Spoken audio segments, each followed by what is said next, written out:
के लोग जो हैं वो चैन की सांस और भारत की तमाम महिलाएं स्वाभिमान सम्मान का जीवन भारत में व्यक्त कर पा रही हैं। इसका एक ही कारण है बाबा साहब डॉक्टर भीमराव अंबेडकर जी का संविधान। लेकिन आज वो संविधान खतरे में है और संविधान इसलिए खतरे में है क्योंकि संविधान से जिन लोगों को सबसे ज्यादा फायदा मिला, गुलामी कटी, अवसर की समता मिली, मौलिक अधिकार मिले, मौलिक कर्तव्य मिले, जिनको दिन के उजाले में भी बाहर निकल के डॉक्टर, इंजीनियर, आईएएस, आईपीएस बनने का मौका मिला, वो लोग अपने संविधान के प्रति जिम्मेदार नहीं हो रहे। संविधान तब बचेगा जब संविधान विरोधी ताकतें सत्ता से बेदखल होंगी। आप ये सोचो, संविधान विरोधी ताकतें सत्ता में बैठी रहे तो कैसे बचेगा संविधान? वो सत्ता में बैठ के तो संविधान को खत्म करना चाहती है। अगर हम उन्हें सत्ता से उतार फेंके और अपनी सत्ता बना ले तो संविधान भी बचेगा और हमारे हक अधिकार भी सुरक्षित रहेंगे। एक ही फॉर्मूला है जो मैं बार बार कह रहा हूं पूरे देश में कि वोट हमारा, राज तुम्हारा, नहीं चलेगा, नहीं चलेगा, वोट हमारा, राज हमारा, यही चलेगा, यही चलेगा।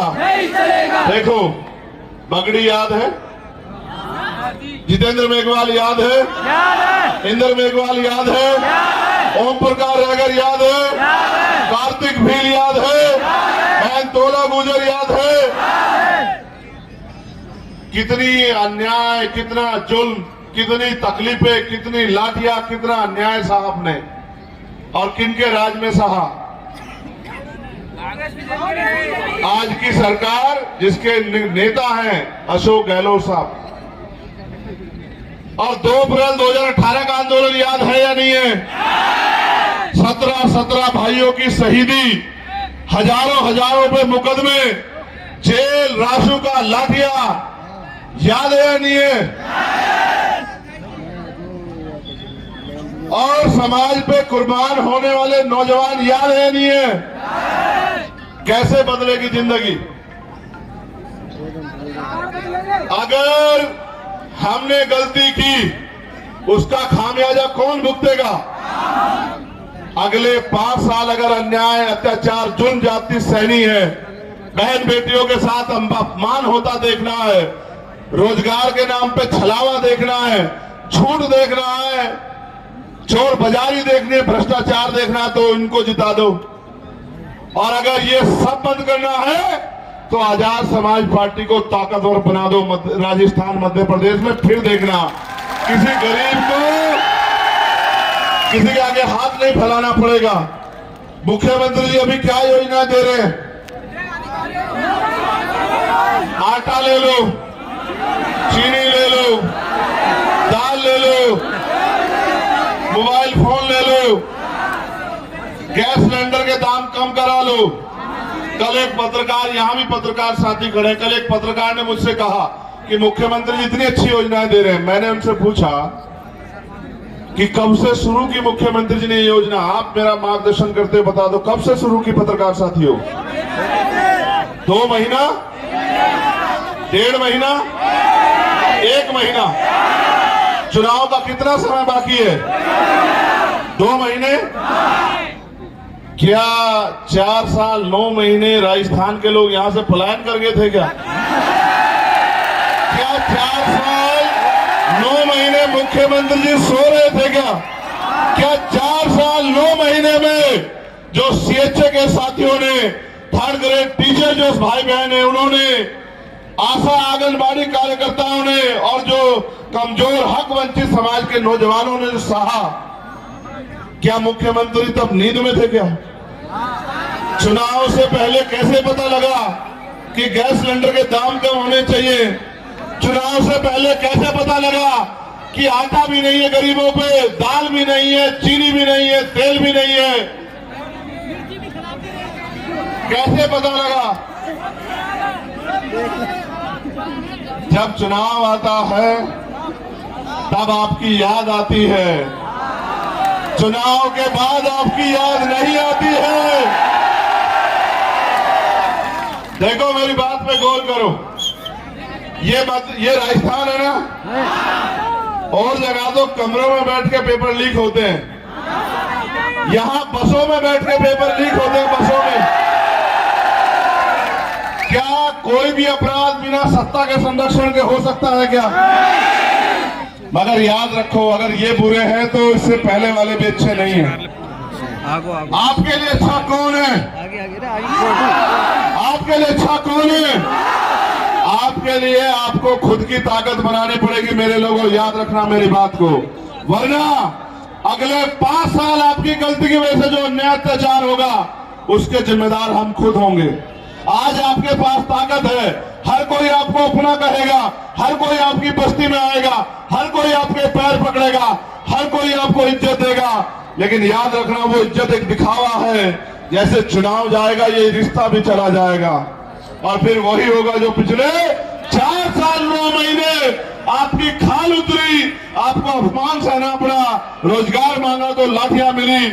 और जब मैं आता हूं यहाँ इंद्र मेघवाल के भाई पिता के आंसू पूछने, तो एयरपोर्ट पे 12 घंटे बंद करते हैं, और अगर जबरदस्ती तोड़ के गेट निकल जाता हूं तो गाड़ी में बिठा के दिल्ली छोड़ के आते हैं। और यहाँ के तनखैये नेता पूछते हैं कि चंद्रशेखर यहाँ क्यों आते हैं? चंद्रशेखर यहाँ इसलिए आते हैं कि तुम तनखैयों की हिम्मत नहीं कि अपनी सरकार से सवाल कर सको कि तुम्हारे सरकार के होते हमारे लोगों पर अन्याय अत्याचार हो रहा है, तुम लोग क्यों सोते रहते हो? मैं पूछना चाहता हूं, आपको रोजगार चाहिए नहीं चाहिए बताओ? आपको महंगाई खत्म करवानी नहीं करवानी बताओ? जो भूमि यूनियन को भूमि चाहिए नहीं चाहिए बताओ? कैसे मिलेगी? नहीं, ऐसे नहीं। जब कलम की ताकत आपके हाथ में आएगी तब मिलेगी। मुख्यमंत्री जी कितने पैसे दे रहे हैं आपकी जिंदगी संवारने के लिए? 4000। काउंट करो सारा पैसा जो दे रहे हैं वो सब्सिडी मिला के 1000 रुपए महीना दे रहे होंगे। सवाल 1000 रुपए का नहीं है मेरे लोगों, सवाल है राजस्थान के 3,40,000 करोड़ रुपए का। यहां का टैक्स है, यहां का बजट है 3,40,000 करोड़। मेरी निगाह उस बजट पे है कि उसका प्रयोग नौजवानों के भविष्य को बदलने के लिए होना चाहिए, उसका प्रयोग बहन बेटियों के सम्मान की रक्षा के लिए और उनके सशक्तिकरण के लिए होना चाहिए।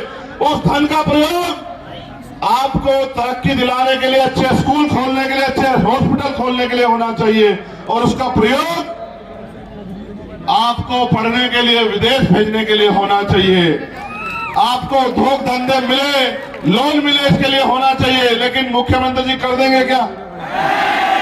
कोई नहीं करेगा। 75 साल में किसी ने किया है क्या? सच पता नहीं है क्या आपको? अगर आप मेहनत मजदूरी ना करो आपके घर का चूल्हा नहीं जलेगा। समझते हो नहीं समझते हो?